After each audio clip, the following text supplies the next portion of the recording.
ये सब क्या देखना पड़ रहा है। अच्छा है मैं अंधा हूँ। চলতি পথে পাইয়া গেল একটা সাপ্রি রাইডার যে মোটামুটি অনেকক্ষণ ধরে হাঁপ নিতেছিল। তো আমি একবার ওভারটেক করে দেখলাম যে ওর বাইকটা আসলে এই বাইক দেখার পর আমি আসলে এটাকে সাপ্রি বাইক বলবো নাকি অন্য কিছু বলবো, আমি এটা নিয়ে কনফিউশন। কারণ বাইকটা অনেক ইউনিক লাগতেছিল, আবার সাপ্রি সাপ্রি মনে হইতেছিল। হেডলাইট নাই, কিছু নাই। আর উনি ক্যামেরা দেখার পর ওনার ভাবটা অন্যরকম হয়ে গেছে, উনি আরেকটু বেশি ভাব নিতেছিল। कैसा लगा मेरा मजाक? ভাই আপনার সালাম, শুধু সালাম না, আপনার লাল সালাম, একবারে লাল সালাম প্রো ম্যাক্স আপনারে।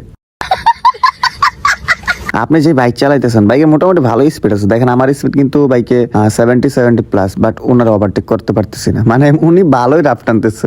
ক্যামেরা দেখছো, এমনিতেই কারেন্ট ওইটা বসে থাকবো, এটা স্বাভাবিক। সো আমি আপনার অনেক বড় ফ্যান ভাই, আপনার না, আপনার বাইকের অনেক বড় ফ্যান।